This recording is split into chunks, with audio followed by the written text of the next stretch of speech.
Hey everybody, this is Rydo, and we are back to another recording of Hearthstone. Please subscribe and click that notification bell. If we're going through the daily quests, and Hearthstone kind of screwed us over on getting some free packs because it didn't tell us when we needed to get all of those done. So I probably lost 2 packs on the Asian account. I probably lost 2 packs on the European account. Good news is I don't believe I missed any on the Americas account because I just happened to get a watch and learn and already get that done. I don't have a cycle, so I would recycle this. So much like the Asian account, I just need to play hunter cards and warrior cards, which is good. I'm gonna have a problem with got this pack, I guess, in the post show. I'm gonna have mostly a problem with getting through all the news, so I've got to figure out ways to speed up the process of going through all these Steam games while still kind of covering them. Maybe we could try just giving up on games as soon as they look bad, since the level of quality is so low. Like if you were working, say, on the conveyor belt picking apples and you were picking out the bad ones, you wouldn't look at a rotten apple and say, well, I need to look at this rotten apple for every very carefully and from every angle. You would just say it looks bad and throw it out. We need hunter cards. Let's start with that and see if we have a hunter deck full of hunter cards. Yes, we do. So we can do that. This is making it pretty easy to play the Hearthstone daily quest today, since all I have to do is do that. We can play as ranked. It doesn't matter if we win or lose, since we're just playing cards. Next game we have on Steam is called Third Front. Came out the 6th. It's from Hamster's Game, which has made 2 other games. It is 10% off for $7.19, and it's got a trailer that looks a little interesting, but it also looks like it is a real-time strategy top-down game, which I just looked at a Command and Conquer ripoff and said no to that. This, on the other hand, looks more like maybe a board game type thing. And there's cards involved. It looks a little bit like Risk. I think I may have to actually watch the trailer just to figure out how this game is played, because it does definitely feel like it's a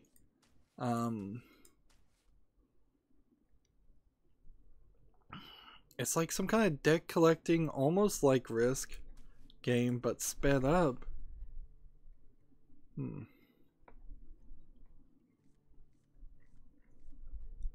Has an all-time peak of 31 players. It's early access. I'm not seeing anything in the description that says it's based on any card game. Let's see, the 5 negative things. Here's one. This paragraph was deleted because the developer cannot handle criticism in any way and expect me to change the paragraph because he translated a single button, completely missing the point of what was originally a positive paragraph about. Wow.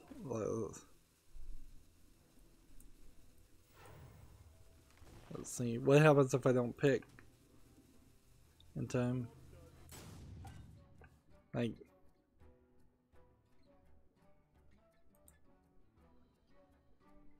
Like this guy has a long review, and the first part just is complaining about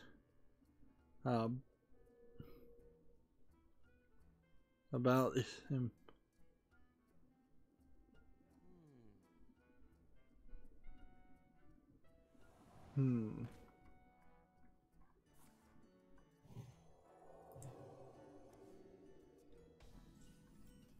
See, the other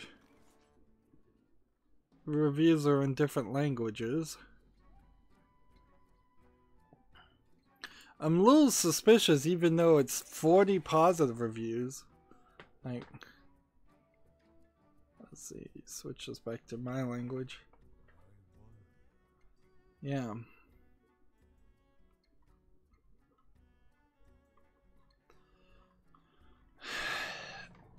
You know what, though?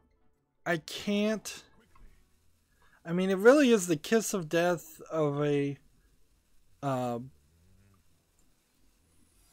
complaint, of an argument. If anybody in the negative reviews says the developer can't handle criticism, I just don't want to give the developer my time. So this could be a great game. It actually does look like it's a good game. But I don't want to give my money to an early access game that's $7.19 if the developer isn't going to learn from the criticism of being in early access and try to improve it.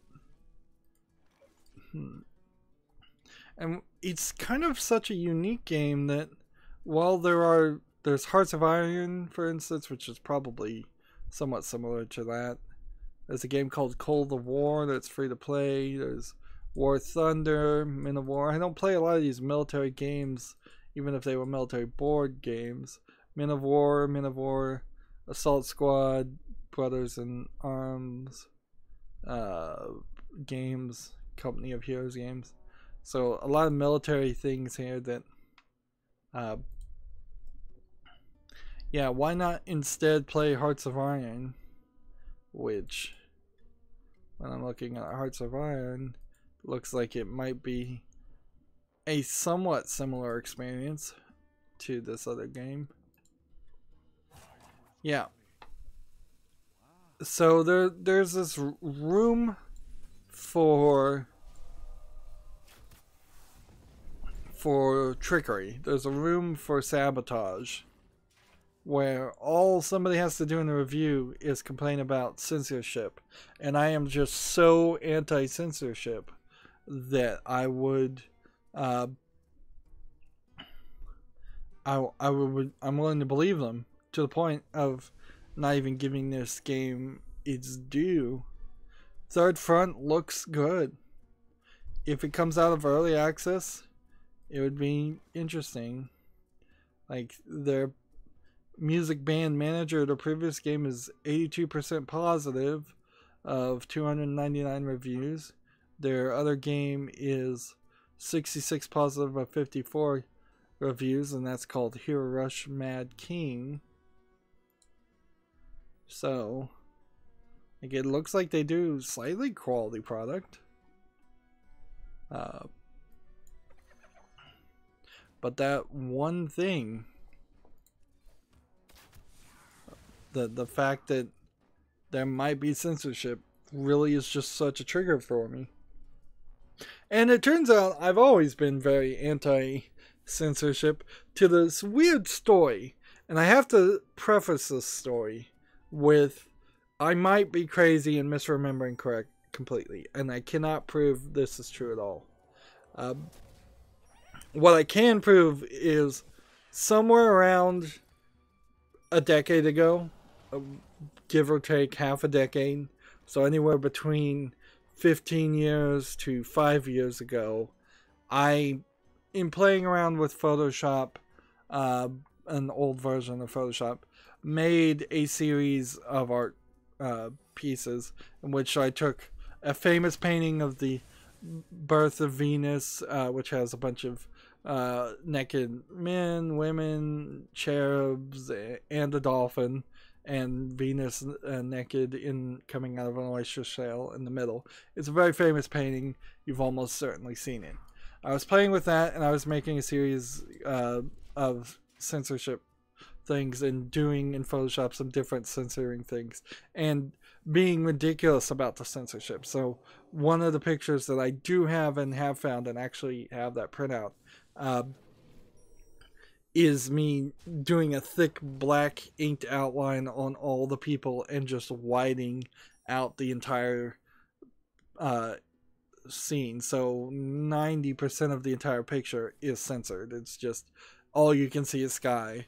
And I also have one where I just censored it by having the word censored and kind of bubbling it, and it's not really that censored. That was kind of the main cover piece. And I think I have another one that did something different. However,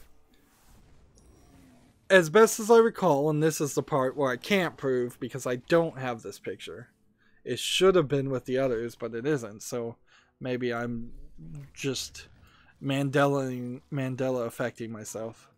There was a fourth picture in this collection in which I did a poor job of putting black bars over like all the boobs and all the kids, and I spent a lot of effort completely blacking out the dolphin, and that was the joke. The whole picture is interlaid with me doing poor jobs of placing the black bars and making people, if you really spend an hour looking at it, while you'd spend an hour looking at a picture, seeing you would see like black bars are covering up the faces and the ears of one of the cherubs, and it's just like it's not balanced, it's not equal, it's missing some parts of skin and not others. It's the decisions when you get down to what exact pixel has to be censored for what reason. So I'm getting into this longer conversation slightly. As best I can remember, I made a fourth picture like that. I watched this YouTube channel called Censored Gaming that covers censorship in gaming. Usually it's a lot of how Yu-Gi-Oh was censored, and they're just going episode by episode and talking about how things were changed. And it's a very broad definition of censorship to include any changes whatsoever, any localizations. Although, let's face it, a lot of localizers now try to say, oh, it's not censorship, it's just localization and doing what is appropriate for certain audiences. Which, I mean, censorship is censorship, whether you want to admit it or not. If you're changing anything, removing anything, you're censoring. In one of their videos, they bring up the Wikipedia article of the definition of censorship, just to show what it is worth. And that picture that I'm pretty sure I made, and I must have put it on the internet at some point. I certainly can't recall. I know I was on forums. I'm probably uploaded a picture like that at some place, some point, somewhere on some forum, and it must have just floated around the internet. And again, all this is like I can't prove it, so I might just be Mandela affecting or misremembering. It's very possible. I only made 3 pictures, and this picture is just similar enough, and it's not like it's the most unique concept either.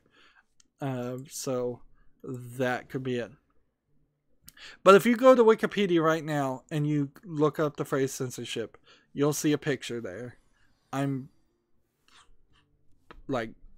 sort of I think it's mine. I think that I looked on Wikipedia. I couldn't find any credits except for to the original creator of the original art piece, which obviously I did not paint the birth of Venus. I didn't do anything other than do some pretty basic Photoshop stuff, which would have been slightly amazing back when I did it a decade or two, a decade and a half ago. But so go check out that picture. Can't prove it though, and I don't see like really a reason. The only reason I'd want to prove it is just to say, hey, that is mine, and maybe get credited on Wikipedia. I don't want like any kind of. Frankly, it's probably not worth anything. I want to Getty image it and try to make money off of it or anything. I'm actually rather happy that that one of the maybe 3 or 4 art things I've done in my life would actually gain any popularity at all. So I probably shouldn't dig too deep either. It's like I should probably just enjoy being happy and being crazy if it turns out it's not my art and I just did something similar and I'm misremembering. Like I should just die happy thinking that I gained some small bit of celebrity as the image of hypothetical censorship of that. Go check it out, I guess. Next game, since I said censorship, I did want to cover that story. Next game we have for Steam is called Whack the Serial Killer, which would be certainly a candidate for censorship, just for the name. It's the only game by this developer. Came out the 6th. It's no discount for $1.99. Let's see. It's got a trailer. It's got that. Got a black and white artistic style.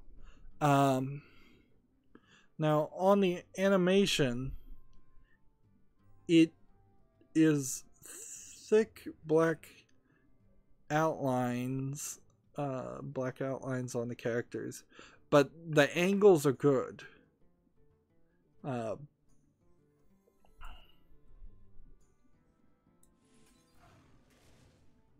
So, man, this is really brutal, this game I'm looking at. Is this girl the serial killer?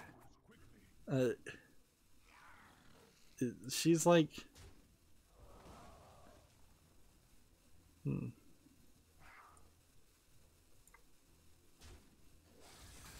Like, this guy just shoved a hose up this guy's butt and inflated him. Like, this is done in a cartoony animated way to not get too grotesque. It's not lifelike. There's like a guillotine and a torture rack and all kinds of things. Single player, and somebody's got some issues certainly making a game like this as their first thing, but they've also got my attention. They've done something risque and dangerous. Electric chair. Like, now I could see this game also being like not have actual any gameplay in it, and it's more just a murder simulator to live out your fantasies. Let's see.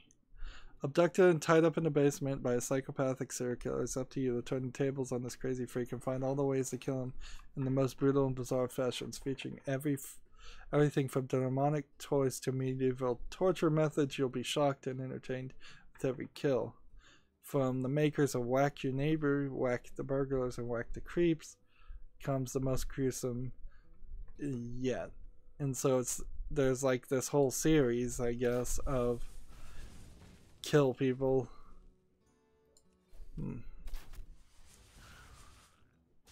Let's see. That wasn't a smart move. Actually, it was.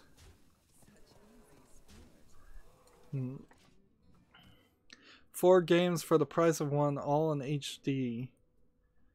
So there's like a certain number of solutions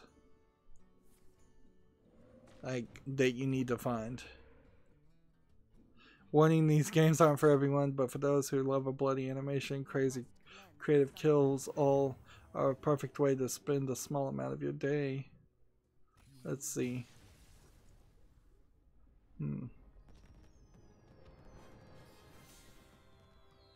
Let's see if there's any negative reviews. There's 2 negative reviews and 7 positive ones. Neither of the negative reviews are in English. This game's got me sold. Like, it's stupid. It's looks like a stupid celebration of violence and gore in a puzzle format. It feels like something I could play during Halloween month. This also feels like something that might end up on a Trump video games are violent film reel, certainly. Hey, there's the Puppet Master puppets. So, from, I guess that is the Demonic Toys series, isn't it? I was just thinking a general phrase of Demonic Toys, not that movie series that was awful. So yeah, I in a very stupid way have to give a thumbs up to $1.99 for Whack the Serial Killer. That's something that'll get me flagged on YouTube probably. So like age restrict that one. Yeah. So I'd have to spend $1.99 and guarantee no anything. Lemon Lover, has Rydo ever considered getting a face cam as well, or is just rolling with the mic for life? I'm pretty much just rolling with the mic for life. There's literally nothing you want to see with the face cam. There really isn't. It's like, I ain't pretty. Obviously, if you haven't figured it out, I guess I'll say I'm not a female. So there's nothing there. Arguably, if I was a female, I would be doing face cam and trying to get as much attention by dressing provocatively and showing as much cleavage as possible. But I'm just a guy, so yeah, there's nothing to see there. On top of that, the people that do face cam, they eventually, like, I don't know if this is a generalization, but they eventually stop focusing on games altogether. PewDiePie, great example of this, where like he's very rarely even playing games now. He's got so many other little skits that are about him and about other things.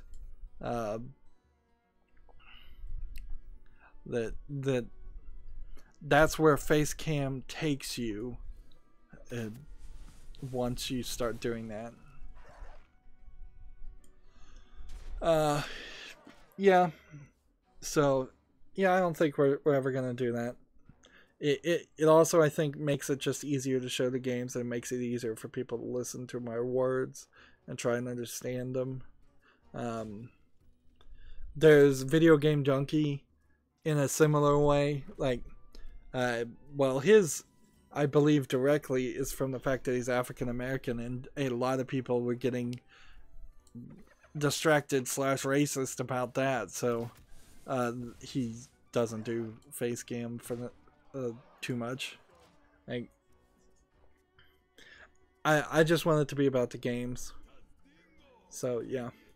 Plus, it saves a lot of time, and let's face it, I am not a very efficient, organized streamer. If I had to like do presentation things, like make myself look presentable for a face cam, live streams would just get later and later, and it would just be more work. My channel is very much focused and built around not doing a lot of work, trying to just make content and cover games.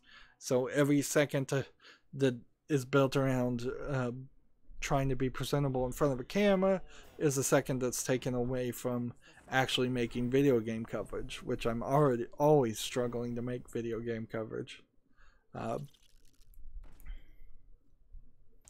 Yeah.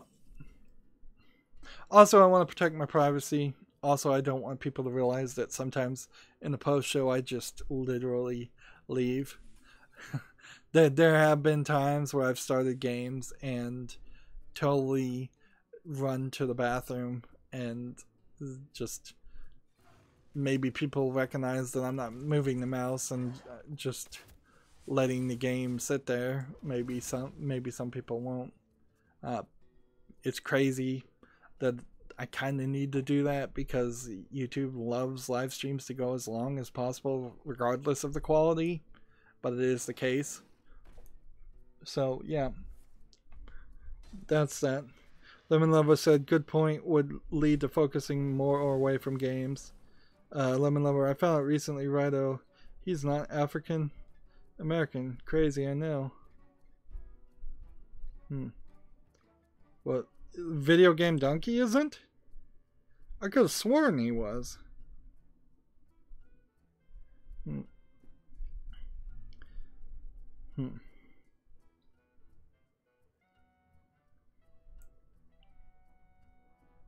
Lemon Lover says right. Interesting. Well, there is also a point. Like, when I look at all my subscriptions on YouTube, there is a lot of white faces. And I don't want to go all SJW in this, but like there's not a lot of African American content that I watch, and I don't know if that's because they don't make the content, or if that's because it just doesn't get watched by other people, therefore it doesn't get suggested. I know certainly YouTube is trying to promote them more, probably in an unfair and crazy way, as YouTube does everything. But like, I would like to get more diverse opinions from actual gamers, always. Let's see. Lemon Lover says a lot of people think he is. If you search H3 podcast video game dunking, he's on that, and they even speak about how everyone assumes that. I could have sworn he said that. All right, I'll need to do some research and homework.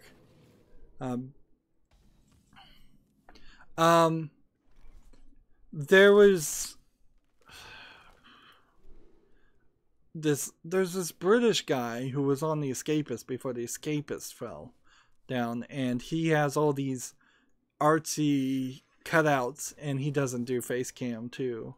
And I like his work, but he doesn't make enough coverage to cover games. I kind of also am following that. Look at Jim Sterling. Jim Sterling's a great example too. It's like Jim Sterling's always in front of the face cam, and he has just gotten less and less about video games, to the point where now he's 50% about talking about other things he's obsessed with, whether it's wrestling or Boglins or something else. Like his YouTube channel is all about him now, and not really about video games. He only rarely speaks about video games in the instance of like yelling at Steam asset flips, which he's not even doing too much of that, and yelling at loot boxes.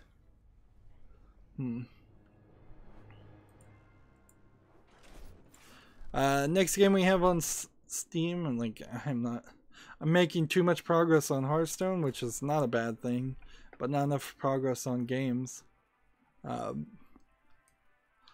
Let's see.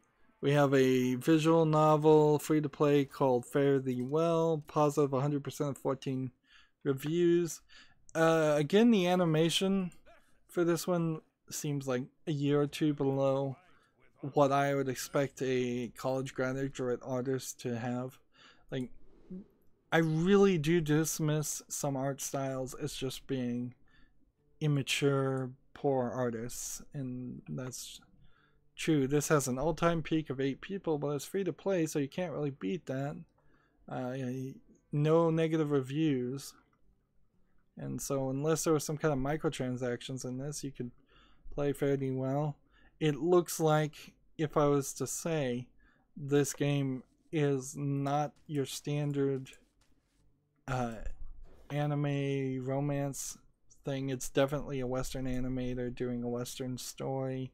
Looks like some, compared to the anime girls you usually see, some actual adults dating, which eventually as the video game generation ages, unless they get replaced by new players, which they probably will, there is going to be a lot of games that felt good to play when you were 15 or 16 that feel creepy to play, particularly visual novels. Visual novels are going to feel real creepy if you try and go back and play them when you're 55 years old. And you're looking at anime girls that looked like they were 12 to begin with. But I can't complain about free to play, so there's really nothing else to say about that. Next game we have is just called RAFA. You can always tell a bad game when it has an initial. That means nothing. It's $9.99. And what is it?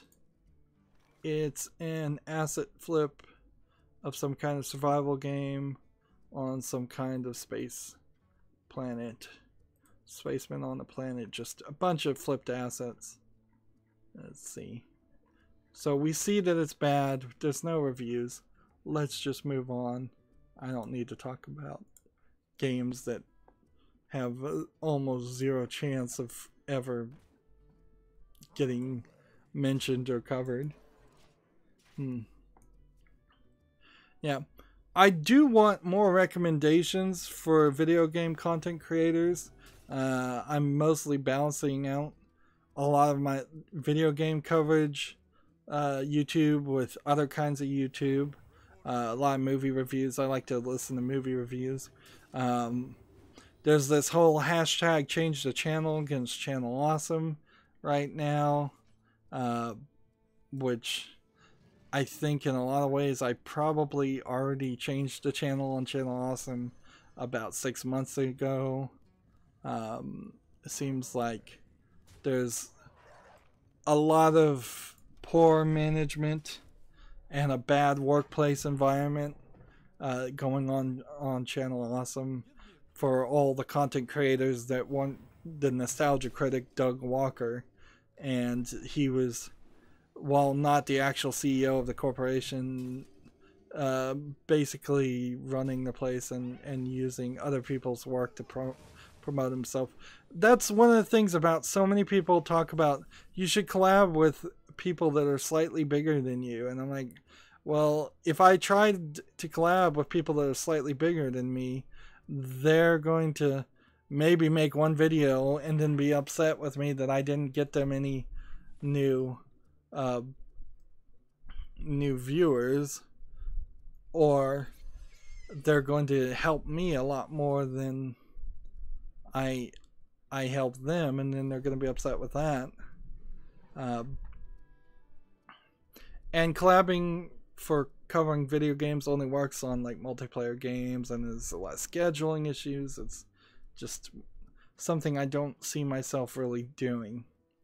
If I was going to do it, I would do something like Angry Joe, which also is Channel Awesome. I would have friends in the same room to play multiplayer games at the same time, which that would just be a lot of extra work. There's really not a lot you can do with my YouTube channel because it's just so small. It's such a failed channel by every metric. It really is. It just doesn't have enough subscribers. It doesn't have any income at all. So hiring somebody, getting anybody to do anything whatsoever is crazy. I'm certainly not in the point where I'm like in college where I could get other people to do things for free just because they were bored.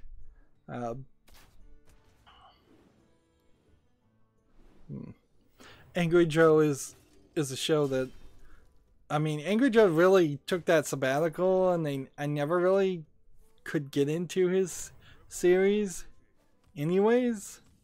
Like, but he's such a cliche. He's doing everything to be this character, always wearing the same clothes, like always trying to be angry about everything. It's like it's not real, and And that's the previous generation of YouTube, is when you play a character. Current generation of YouTube, you be yourself, or you at least play a character that seems like you're being yourself.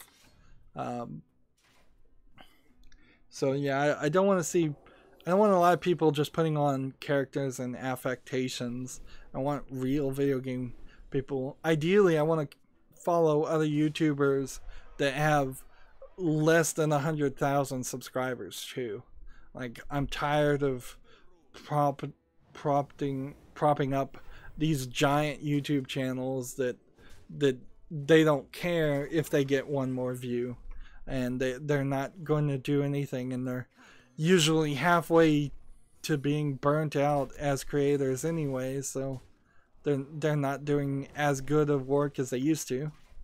Next game we have is called Tubular Rift. It came out the 6th, no reviews. It's $9.99. I have no idea why people choose that.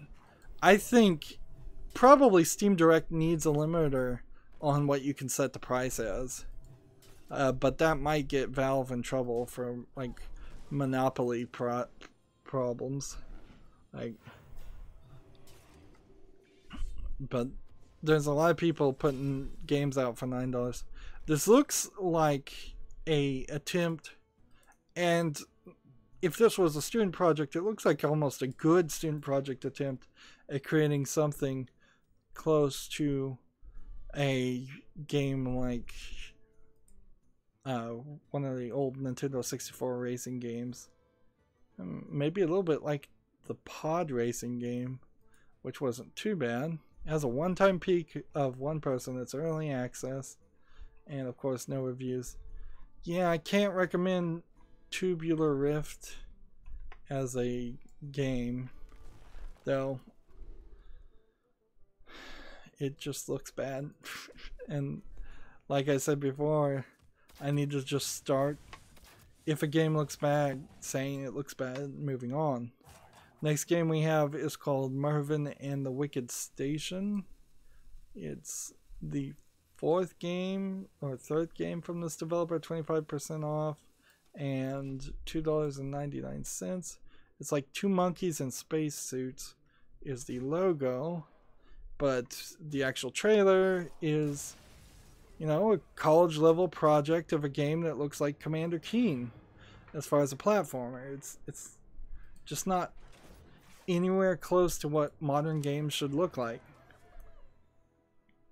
It's ridiculous. This art style is never going to come back. No matter what you do. And the gameplay style is not going to come back either, because Commander Keen, while I may have some slight nostalgia for it, a very, very slight nostalgia for it. I need to play warrior cards this time. The truth is, it's a bad game. It controls badly. It doesn't work. You don't have tight controls. Your floaty jumps. Alright, so we're going to make a warrior deck. Just fill it with warrior cards. And I really wish there was an easier way to do this. Like, but there really isn't. Even if I copy and pasted a deck, built a deck like this and just copy and pasted it, I don't think that would be any faster.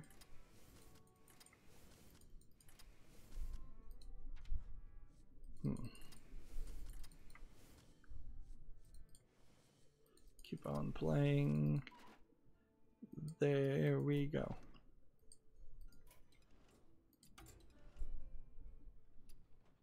Let's see. Yeah. $2.99.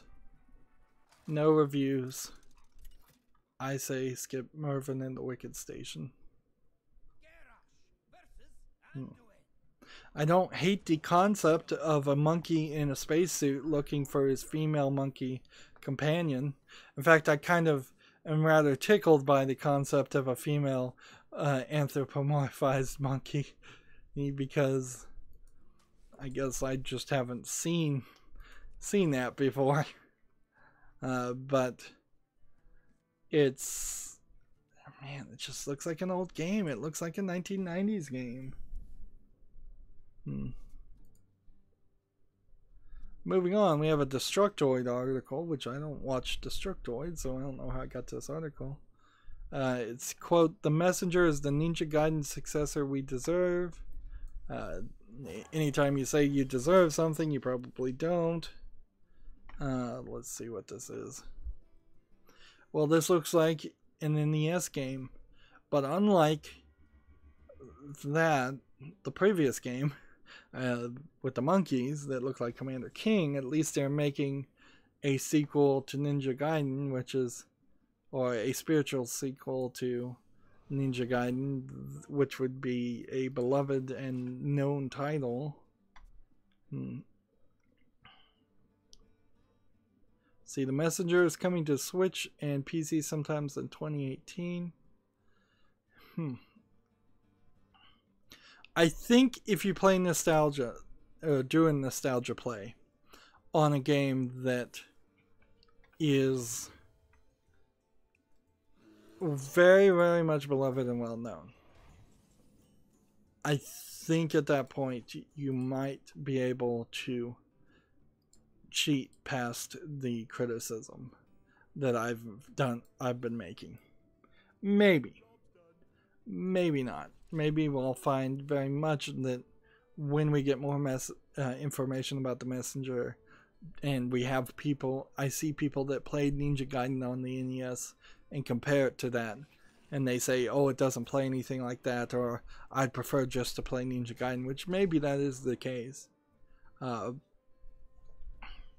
Like, I recently played Striker, a remake of a game called Striker, and I had really no idea that there was a old game called Striker, and the new game was sort of alright. It had some problems, but wasn't terrible. PC Gamer has an article, "The Forest will leave behind 4 years of early access on April 30th, which is really just telling you that you shouldn't buy the Forest. The price is also going to go up from $14.99 to $19.99 when it comes out of early access. The concept of landing in a forest and being attacked by crazy native monster-like creatures is a good one, but the concept of playing a survival game when on an island while also being attacked by native creatures was really just an attempt to do Minecraft all over again. And Minecraft really was just a lightning in a bottle, and its cutesiness let it be sold to a lot of kids, whereas the Forest is not going to be sold to a lot of kids. Let's see if I can even hit their Steam page. Let's see if we...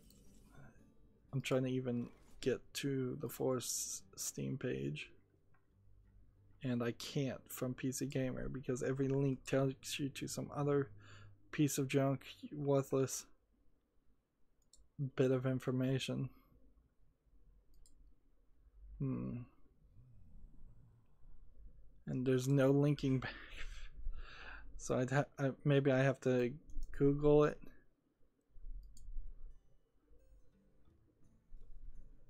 The Forest on Steam. There we go. Play this. Attack here. Attack here. In the turn. So The Forest on Steam. 91% of 1,544 users rated it positive. So it's rated very positive. People do like it. But I kind of wonder if its day in the sun is already up. I would probably rather play The Forest over playing Rust or playing Conan Exiles. This was certainly a game that was made popular by streamers for a couple of months, but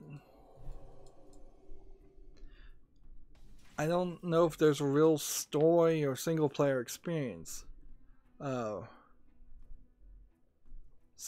the one thing that would get my attention is 1.0 going to put in some kind of story or something?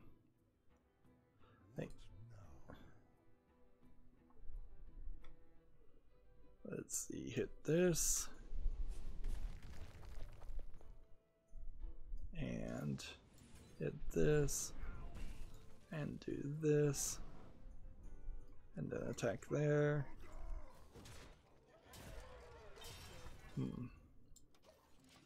Let's see. So there was a review that's not recommended for the Forest after 22.9 hours on record. Still the same. This was posted March 26. Still the same after 4 years. Even DayZ made more progress. Not a bad game, but after you played it until the end of the story and build everything you can, it just gets boring. Like, next negative review, not recommended reviews. I liked this game. It was fun at first. Then shortly, I suppose is what I'm supposed to say, after the game became dry, it felt like I had already seen all the game had. Fun with friends for the first few hours, then it just gets boring and repetitive. So, like, 3 negative criticisms for the Forest is that it gets boring and repetitive, which I could also certainly say for Minecraft is also the case. Like, it is pretty boring and repetitive. Let's just do this, and just do this, and in the turn.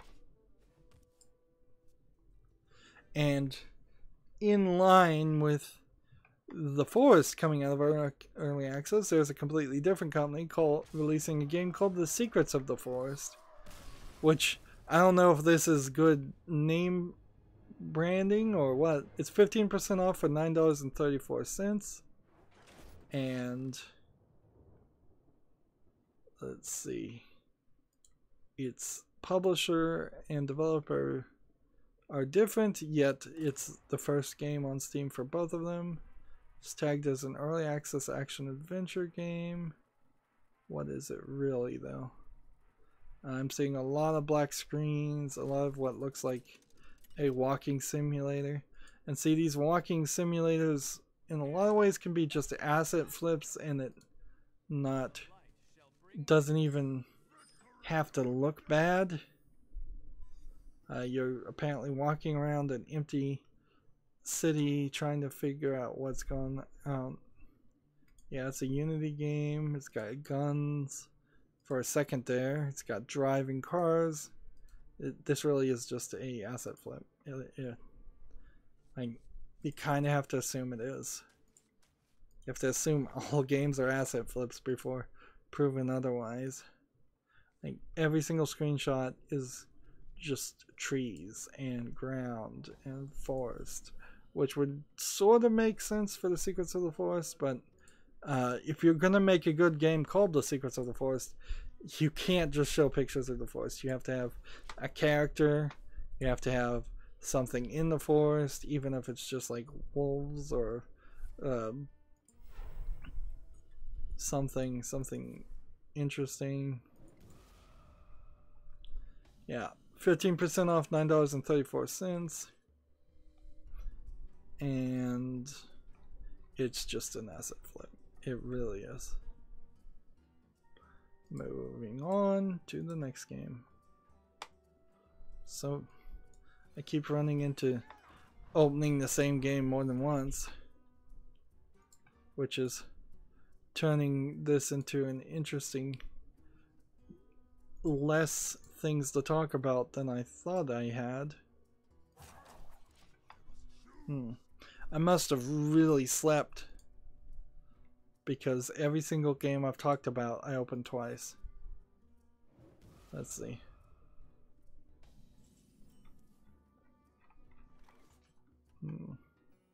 Don't need to talk about that. Man, that same game 3 times now. PC Gamer has an article. World of Warcraft's new island expeditions. Let's see. This. And then this.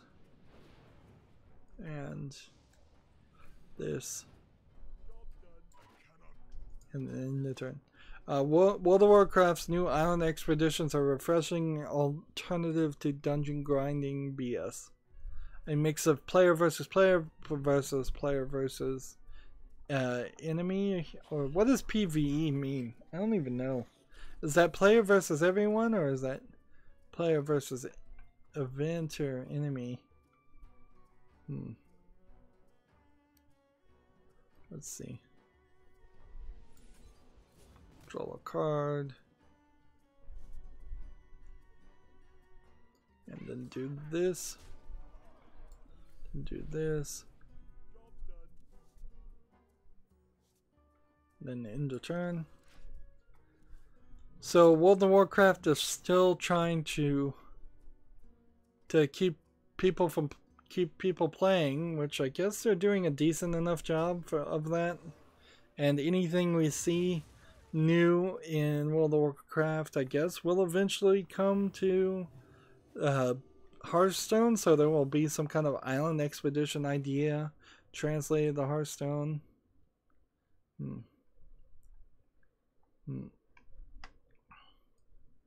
Let's see. Do this, and then do this.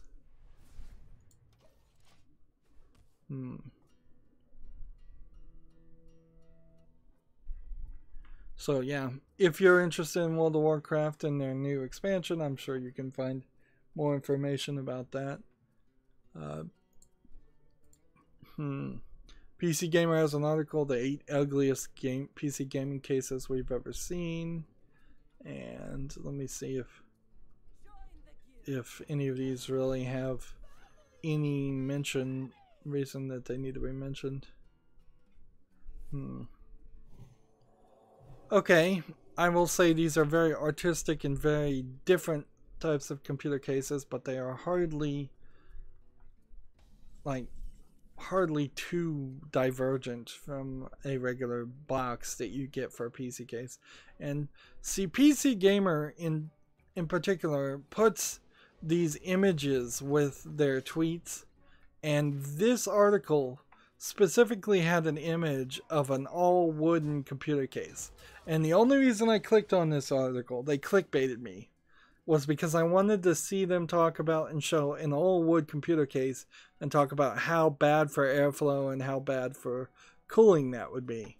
And that's not even one of the options. It's like, it's just showing like the NZXT Guardian is one of them, the Thermaltake level 10.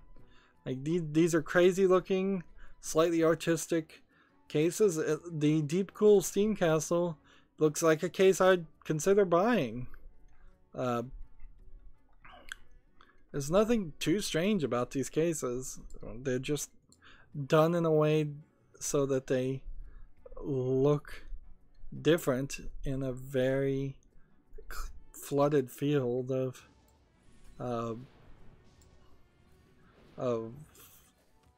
computer cases. Let's see.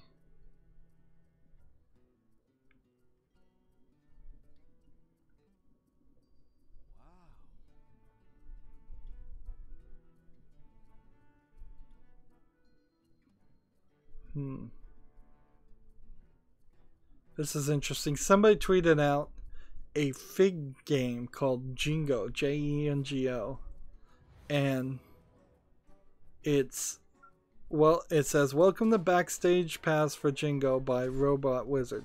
We want to show you what we're working on so you can get some feedback about our campaign, videos about rewards, goals, and all that, and make some tweaks before the public launch.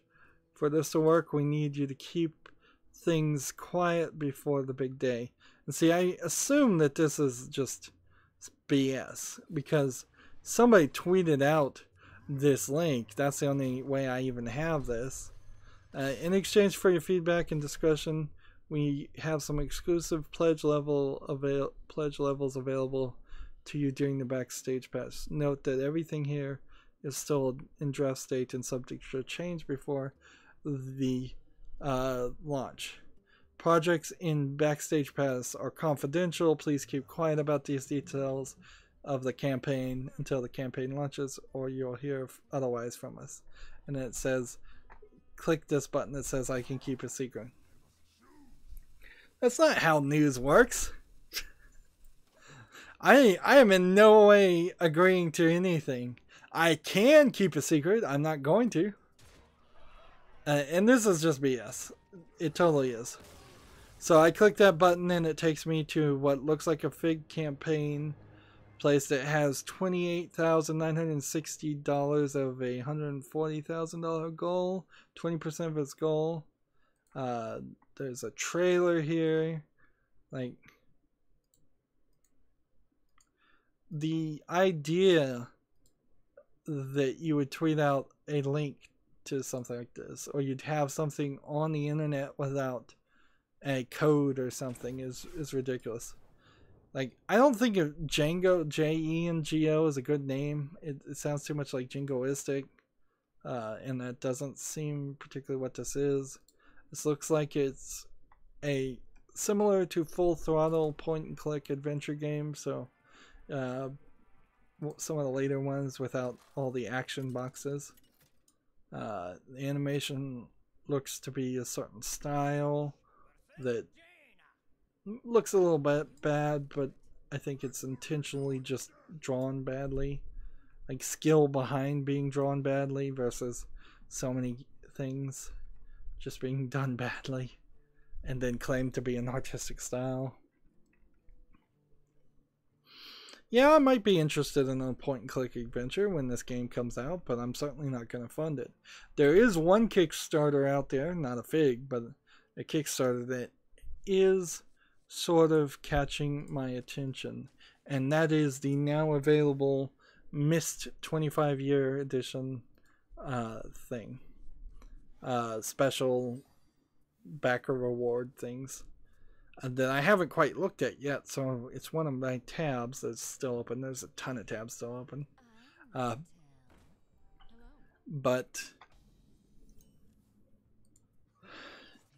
let's see. Can we do this? And then this. And then this. Yeah, so I'll be talking about the Myst Kickstarter and looking at it in more detail. I'd really like to fund this and get like a physical edition of all those games, but I am so against the idea of Kickstartering even a game from Cyan, even re-releases of old games from Cyan, and just putting in my credit card to Kickstarter, that I think I'll just be happy to get the digital editions when it comes out and be done with it.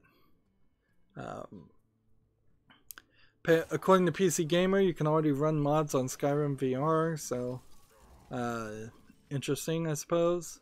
I mean, I imagine it's not very different from how all the other mods get run on Skyrim. Maybe just a slight change.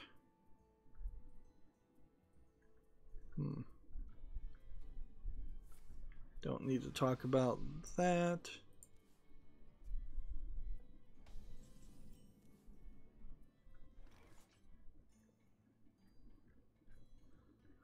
Don't need to really talk about a retrospective game of a BBC Micro classic game called Exile.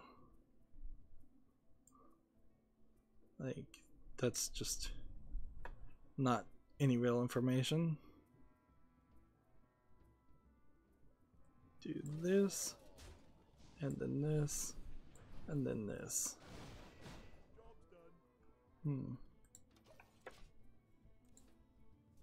State of Decay 2, let's see, is according to this Rock Paper Shotgun article, is coming out when? It releases on May 22nd. It's part of the Xbox Play Anywhere system and also Xbox Game Pass, like Sea of Thieves before it. The barrier to entry is $30 and the devs promise no microtransactions. So, like, I didn't play State of Decay 1, so I probably wouldn't want to play State of Decay 2. I'm still trying to play Dying Light, so, like, playing any game that looks anything like a zombie game in an open world has to compete against why haven't I gotten around to playing Dying Light yet?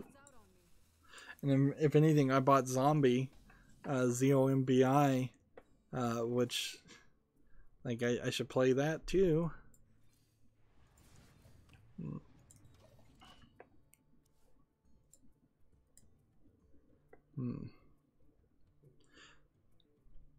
So PC Gamers talking about this game called Scum, SCUM. I think they've talked about it a little bit too much and they're more advertising it. It has ridiculous survivor meters, including vitamins, muscle mass, and even a tooth counter.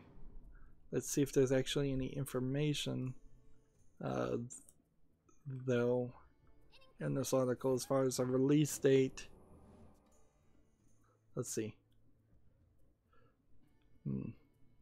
It says, I don't know exactly, the article says, I don't know exactly what Scum will look like when it releases in early access sometime in the next few months. So, like, why are you even talking about a game? You don't even know when the early access release date is. Like, honestly, they're taking interviews with people when they have nothing to say. It's like, I suppose if I was running my channel with multiple people and I was getting press releases from video game people, I would tell them, look, you need to give me a breakdown of what will be discussed in writing before we will accept any meetings with you, because I'm not going to go see your game in pre-alpha stage and write an article about it because I wasted time to go see your game in pre-alpha stage when more than likely I'm going to have nothing to say whatsoever. PC Gamer, in its continuing instance of at least once a week talking about some esports player doing something bad, the Overwatch League player Dream Casper has been released by Boston Uprising following allegations. I think this probably, the fact that there are stories like this shows that there's problems somewhere. Like, what is expected of the esports people and what esports people really expect from themselves seems to be very divergent, and it seems like a lot of people that want to make money off esports players are more sensitive to the bad behavior of these quote-unquote bros that most esports players are. Whereas if you look in the United States at like professional football and professional sports in general, a lot of those players do have commit some bad actions and bad attitudes and say bad things, and it gets barely reported or just ignored. So let's see. The player is indefinitely suspended while the matter is investigated. Was the original thing. Now, the thing about this article originally was that following allegations that arose on Twitter earlier today. Earlier today, the Overwatch League team was made aware of the allegations against Jonathan Dream Casper Sanchez. He is suspended indefinitely.